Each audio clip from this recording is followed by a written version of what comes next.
Hello students, जैसा कि हम यूपीएससी के सिलेबस के अनुसार भू आकृतियों का अध्ययन कर रहे हैं।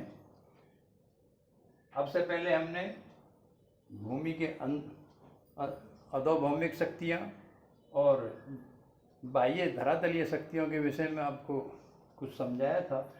अब जो धरातल के ऊपर शक्तियाँ कार्य करती हैं उनके विषय में आज के इस लेसन में हम आपको बताएंगे। धरातल के जो बाहर की शक्तियाँ हैं जिन्हें बाह्य शक्तियाँ कहते हैं, उनमें मुख्य रोल प्रवाहित जल का होता है।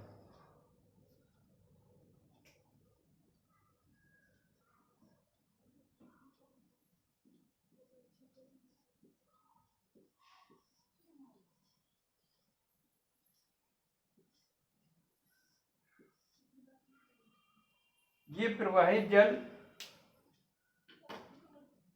छोटे रूप में हो सकता है और बड़े रूप में भी हो सकता है। जब ये प्रवाहित जल बड़ी मात्रा में होता है तो ये नदी का रूप ले लेता है, और मुख्य रूप से थोड़ी मात्रा में यदि जल का प्रवाह होता है तो उसमें ज़्यादा घर्षण का कार्य इतना नहीं हो पाता। लेकिन जो नदियाँ होती हैं वो भारी मात्रा में अपक्षय और अपर्दन का कार्य करती हैं। इसलिए इस प्रवाहित जल में हम मुख्य रूप से नदियों का ही अध्ययन करते हैं। वैसे हिम नदी या वर्षा का जल ये भी महत्व रखते हैं, लेकिन बड़े पैमाने पर जो परिवर्तन भू आकारों में होता है वो नदियों के द्वारा ज़्यादा होता है। अब ये नदियाँ और नदियाँ ही क्या, हमारी भूगोल में हर वस्तु 3 स्थितियों से होकर गुजरती है। चाहे कोई भी, जैसे पृथ्वी है, आदमी है, वनस्पति है, जीव जंतु हैं, इन सब की 3 अवस्थाएं होती हैं। नंबर 1 बाल्यावस्था,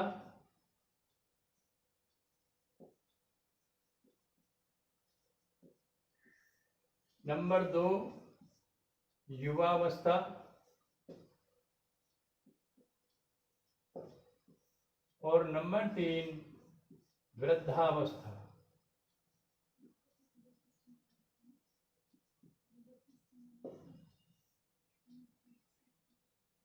जो भी वस्तु हम इस धरातल के ऊपर देखते हैं उन सभी वस्तुओं को इन 3 अवस्थाओं में होकर गुजरना पड़ता है। इनके नाम से ही जाहिर है, बाल्यावस्था का मतलब है बालकपन, युवावस्था का मतलब है उसका जवान हो जाना, और वृद्धावस्था का मतलब है बूढ़ा हो जाना, और बूढ़े होने के बाद हर किसी की मृत्यु हो जाती है।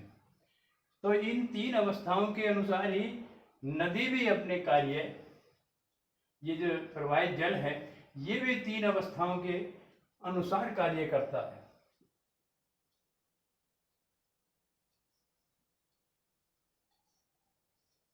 बाल्यावस्था, नदी का बाल्यावस्था उस स्थान को कहते हैं जहाँ से नदी का जन्म होता है। अब ये नदियाँ भी जन्म के अनुसार 2 प्रकार की होती हैं। एक तो वो नदियाँ जिनका जन्म किसी ऐसे स्थान से होता है जहाँ पर बर्फ़ पिघलती है और बर्फ़ पूरे वर्ष पर बहती रहती है, तो वो सतत वाहिनी नदियाँ होती हैं। और कुछ नदियों का जन्म ऐसे स्थान पर होता है जहाँ पर बर्फ़ नहीं होती, बल्कि वर्षा का जल या किन्हीं बड़े बड़े शहरों के गंदे पानी या और किसी कारण से जो पानी का बहाव हो जाता है, धीरे धीरे आगे चलकर जब पानी की मात्रा ज़्यादा बढ़ जाती है उसे नदी कह देते हैं। तो लेकिन सभी को बाल्यावस्था में होकर गुजरना पड़ता है। हम भूआकृतियों के आधार पर जो नदियाँ, जिन नदियों का उद्गम ऐसे स्थान से होता है जहाँ हमेशा बर्फ़ पिघलती है, उन नदियों का भूआकृतियों के क्षेत्र में ज़्यादा प्रभाव होता है। उनका अध्ययन हम इस आज के चैप्टर में करेंगे। तो बाल्यावस्था में नदी का कार्य होता है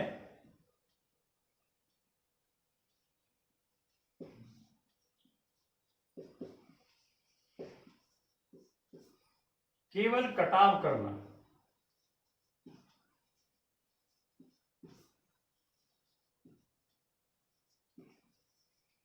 बाल्यावस्था में नदी केवल कटाव करती है, दूसरे शब्दों में केवल अपक्षय करती है। और युवावस्था में नदी कटाव और जमाव दोनों कार्य करती है। और वृद्धावस्था में नदी केवल जमाव करती है, कटाव बिल्कुल भी नहीं करती। तो इनके कार्य के हिसाब से भी नदी के 3 प्रकार के कार्य होते हैं। युवावस्था में नहीं, बाल्यावस्था में नदी का काम केवल कटाव करना होता है। युवावस्था में नदी का काम कटाव और जमाव दोनों कार्य होते हैं। और वृद्धावस्था में केवल जमाव का कार्य होता है। अब युवावस्था में नदी का कार्य केवल कटाव जो होता है, उस स्थिति में नदी क्या काम करती है? जैसे मानो कोई पर्वत है,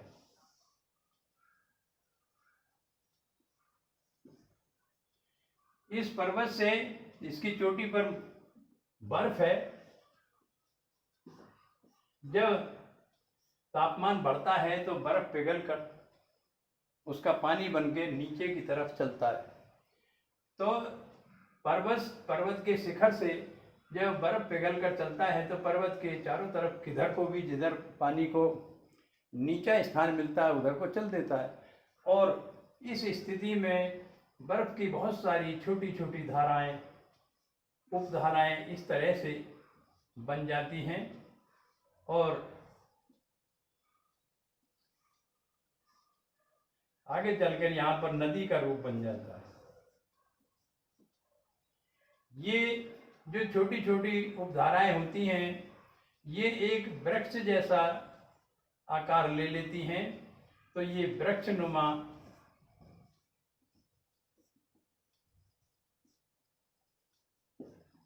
आकृति का निर्माण करते हैं।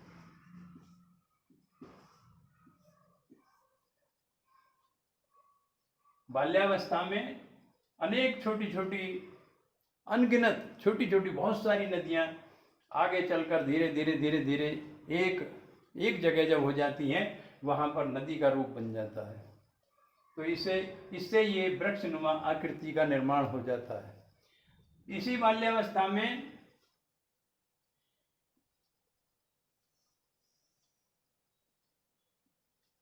नदी की चोरी हो जाती है।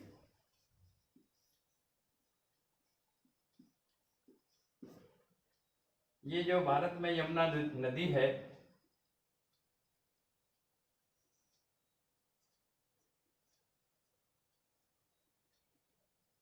और इसके ऊपर से सरस्वती नदी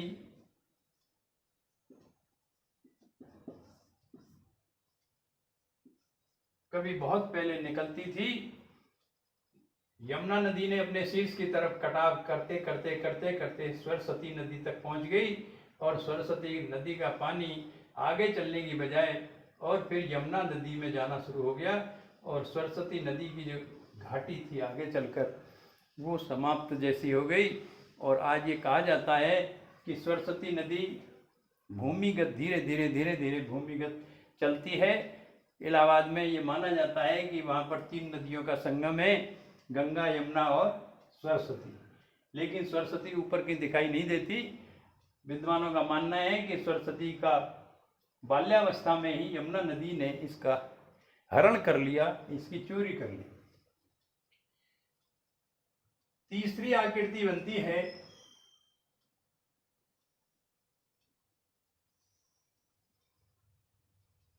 जब नदी पर्वतीय क्षेत्रों में चलती है तो वहाँ पर उसका तीव्र ढाल होने की वजह से उसका वेग बहुत तेज होता है। और तेज वेग होने से जब नदी पर्वत के पदीय क्षेत्रों में, पर्वत के पैरों की तरफ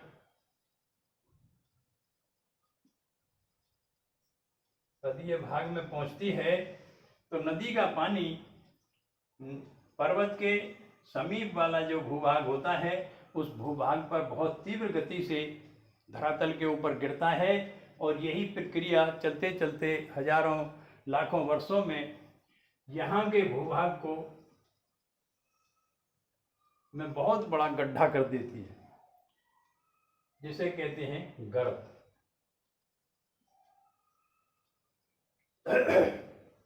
फिर तीव्र गति से पानी इस गर्त में गिरता है और चारों तरफ को फैलता है, कटाव करता हुआ, और फिर आगे बढ़ता है।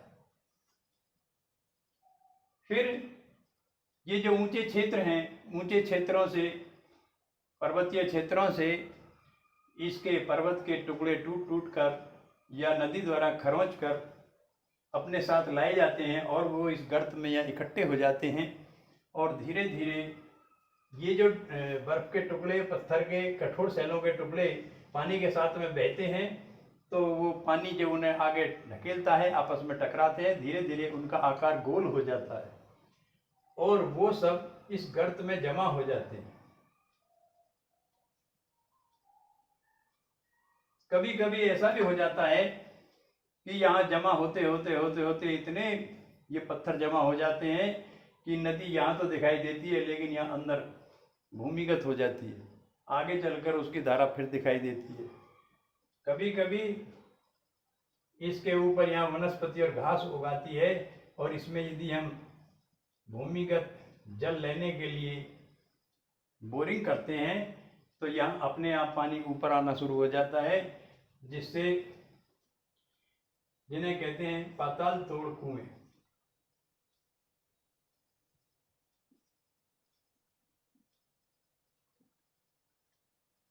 इनमें बिना किसी बाह्य शक्ति के पानी स्वयं निकलता है।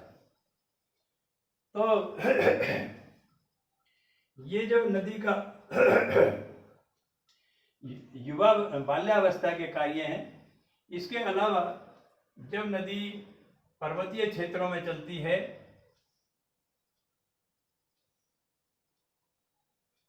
तो वहाँ अपने दोनों तरफ के भूभाग को खरोंचती है, और खरोंचते खरोंचते अंग्रेजी के वी आकार की घाटी बना देती है।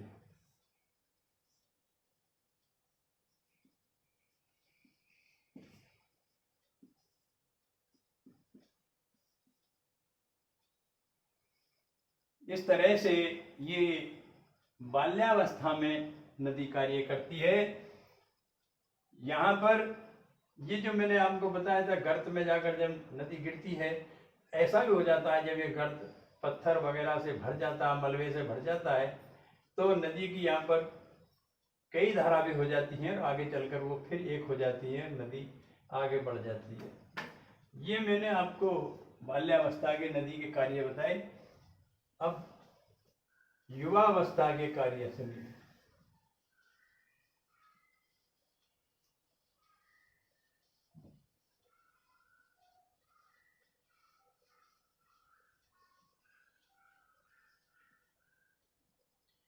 बाल्यावस्था में एक कार्य नदी का और रह गया, वो भी मैं आपको बता देता हूं।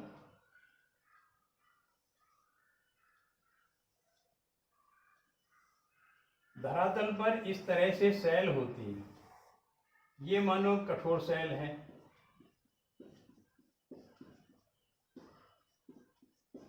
ये यहाँ पर नरम शैल है, फिर यहाँ कठोर शैल है,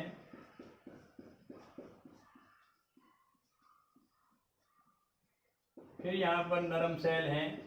इस तरह से परत होती हैं। फिर यहाँ मानो कठोर शैल हैं,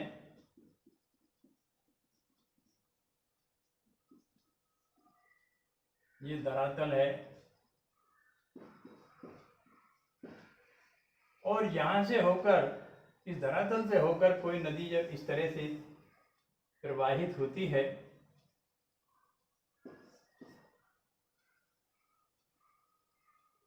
तो ये नदी अपने प्रवाह के साथ साथ जिस धरातल के ऊपर होकर गुजरती है, उस धरातल के कुछ भाग को खरोंच खरोंच कर आगे बढ़ती है।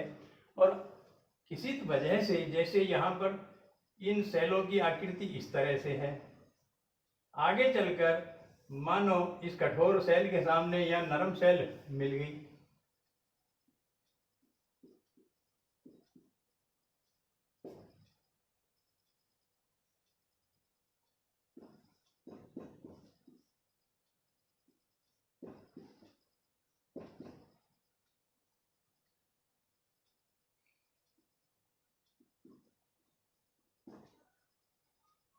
तो कठोर सैल से बहते हुए नदी जब नरम सैल पर पहुंचती है, नरम सैल को अपने अंदर बहुत जल्दी घोल लेती है, और अपने अंदर जल्दी घोल लेने से ये सैल यहाँ की नदी में घुलकर आगे चली गई, और फिर ये जब सैल ही खत्म हो गई तो नदी का प्रवाह यहाँ से नीचे गिरना शुरू हो जाता है।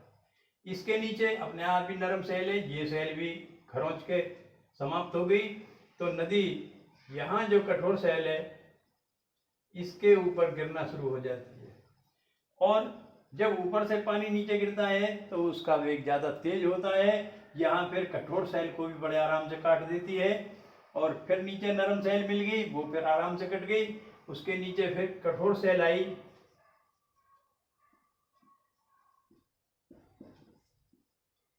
तो इस तरह से नदी काटते काटते नदी का पानी सीधे ऐसे नीचे गिरना शुरू हो जाता है आगे जाने के बजाय, और ये बन जाता है जल प्रपात।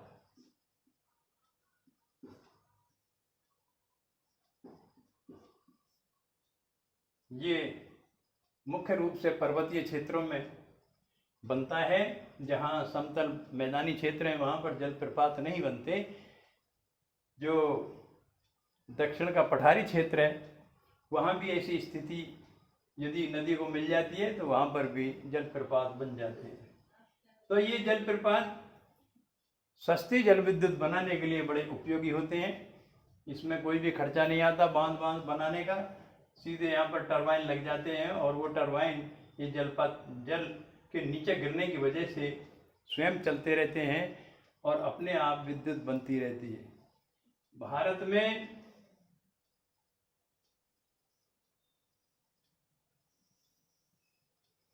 ये जो पश्चिमी घाट है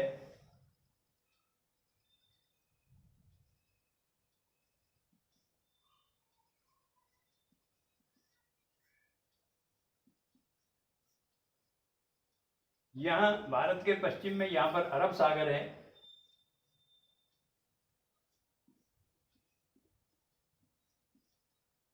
और ये अरब सागर के लगभग समानांतर यहाँ पर्वत छोटी छोटी पर्वत श्रेणियाँ हैं।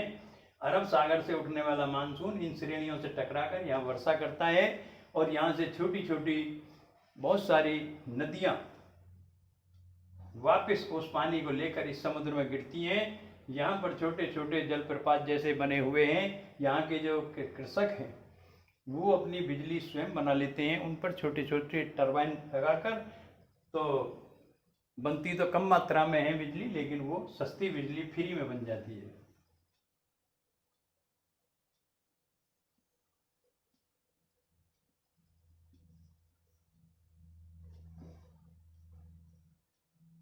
तो ये जलप्रपात का बहुत बड़ा फायदा है। ये नदी की बाल्यावस्था मैंने बताई। अब सुनिए युवा अवस्था।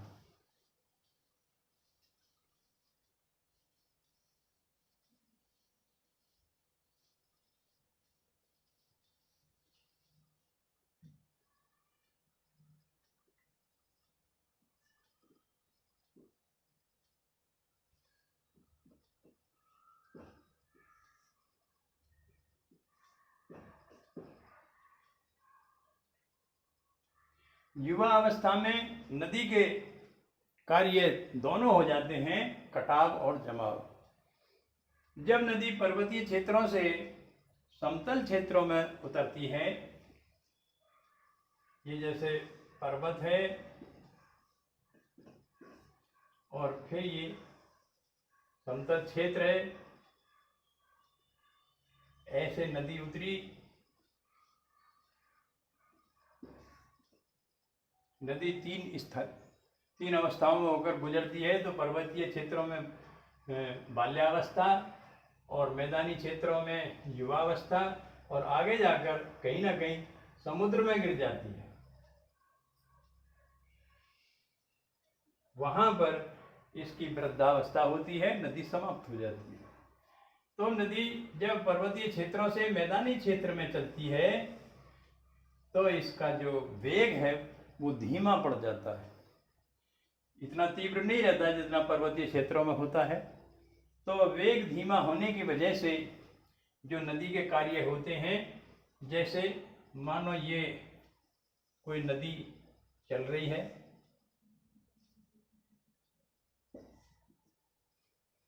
इस नदी के जो दोनों किनारे हैं, ये किनारा मानो यह कठोर शैल है और इधर मानो नरम शैल है।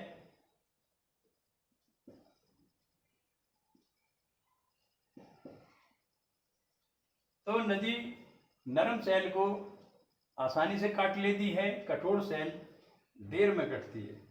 आगे चलकर मानो फिर यहाँ पर नरम शैल है और यहाँ कठोर है, फिर यहाँ पर कठोर है और इसके सामने यहाँ पर नरम शैल है।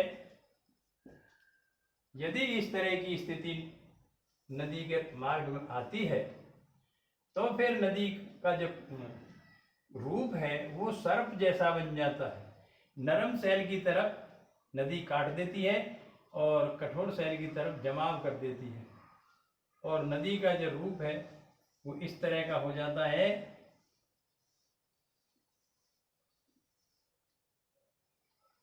ये सर्पाकार स्थिति में नदी आ जाती है। अब यही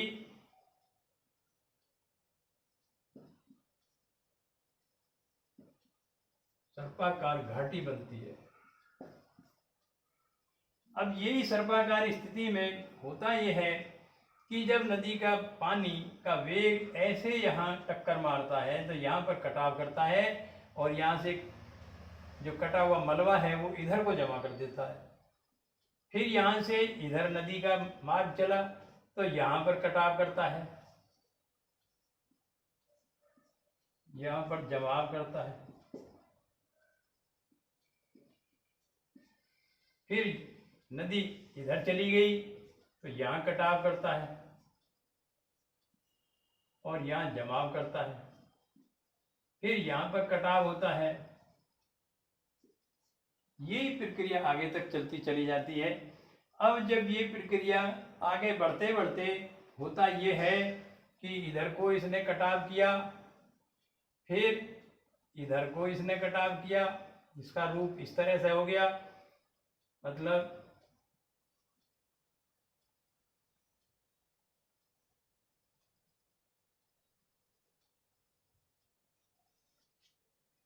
इस तरह से हो गया। फिर कटाव करते करते ये जो बीच का भाग है इसे भी नदी काट देती है और उस स्थिति में फिर नदी का मार्ग सीधा हो जाता है और ये जो कटाव किए करने से जो गोलाकृति बनी, इधर इसके सामने इधर बनती है, फिर इधर बनती है। इसे कहते हैं, इसमें पानी भरा रह जाता है और नदी का मार्ग सीधा हो जाता है। इसे कहते हैं छाड़न झील।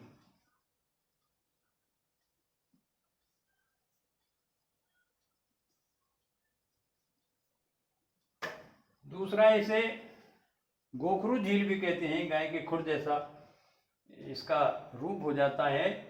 तो छाड़न या गोखरू झील का निर्माण इस तरह से होता है।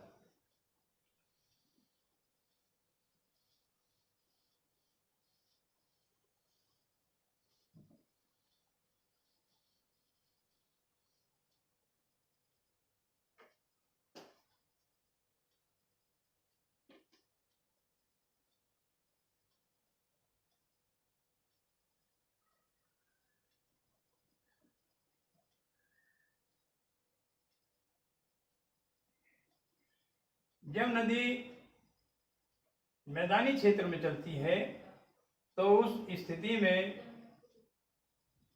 नदी का मार्ग, जैसे जब नदी में जल की मात्रा ज़्यादा होती है तो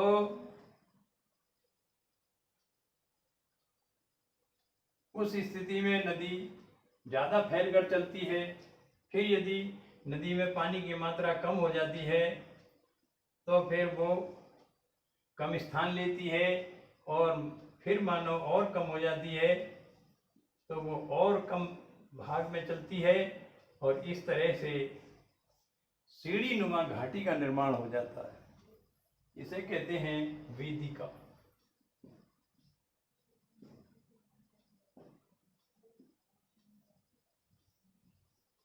ये युवावस्था में नदी काम करती है।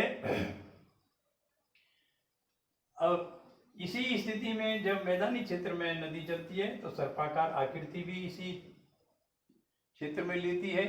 और एक इसका मुख्य कार्य और होता है, वो होता है बाढ़ के मैदान।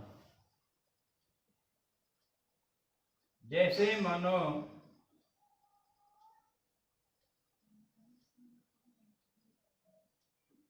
ये नदी अपनी घाटी से चल रही है। जब नदी के पास पानी की मात्रा ज़्यादा हो जाती है तो नदी अपने किनारों को पार कर जाती है और नदी का पानी किनारों के दोनों तरफ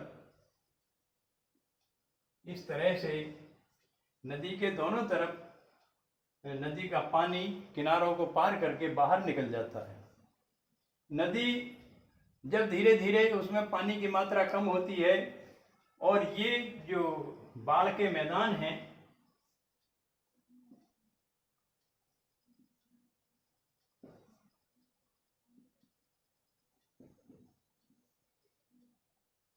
इन बाढ़ के मैदानों में नदी का जो फालतू पानी गया वो पानी कुछ समय तक यहाँ शांत स्थिति में रहता है और उस स्थिति में पानी के पास जो मलबा है वो मलबा नीचे बैठ जाता है और फिर जब नदी में पानी की मात्रा कम होती है तो ये पानी वापस होकर फिर नदी में चला जाता है और इस तरह से यहाँ पर परतदार अवसादी सैलों का निर्माण होता रहता है जिन्हें कहते हैं बाढ़ के मैदान। ये भी नदी के युवावस्था का ही कार्य है।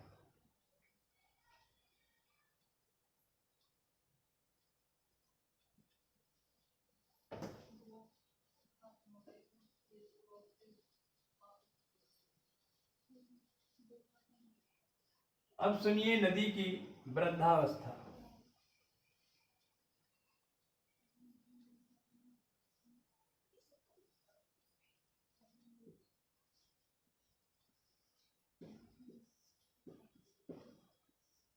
नदी का कार्य वृद्धावस्था में केवल होता है जमाव।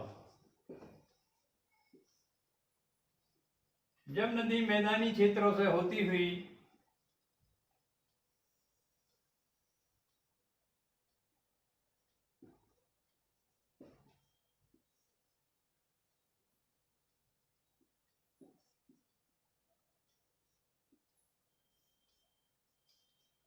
आगे जाकर समुद्र में गिरती है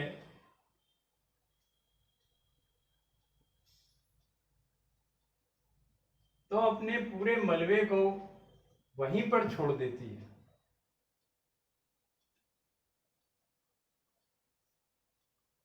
और समुद्र में विलीन हो जाती है। इसी तरह बार बार मलबे को छोड़ते छोड़ते समुद्र का बहुत बड़ा भाग मलबे से ढक जाता है जिसे कहते हैं डेल्टा।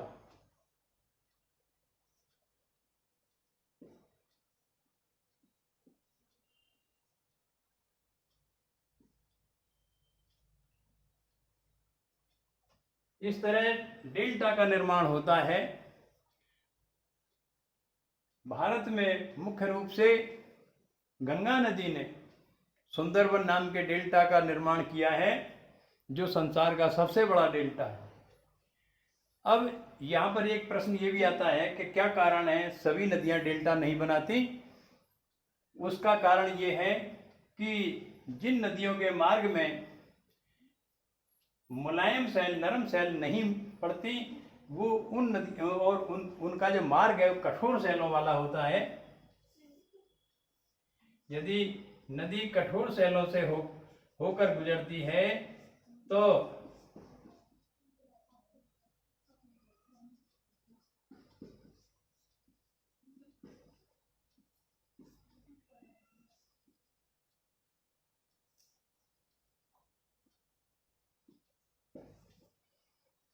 कठोर सैलों में नदी का नदी अपने साथ में मलबा नहीं ले जा पाती और आगे जाकर जहाँ समुद्र में वो नदी गिरती है तो वहाँ पर भी वो जमाव कार्य नहीं करती। जब जमाव कार्य नहीं करती तो डेल्टा का निर्माण हो ही नहीं सकता। यही कारण है कि दक्षिण भारत की नदियाँ जब समुद्र में गिरती हैं वहाँ पर डेल्टा का निर्माण नहीं होता। उत्तर भारत की नदियाँ अपने साथ मलबा लेकर जाती हैं और वहाँ पर डेल्टा का निर्माण होता है। इस तरह मैंने आपको ये प्रवाहित जल के द्वारा बने हुए भू आकारों के संबंध में समझाया। आगे वायु के कार्य और हिमनद के कार्य, धारा, जलधारा आदि दूसरे जो सब्जेक्ट हैं इसी से संबंधित उन्हें समझाएंगे। धन्यवाद।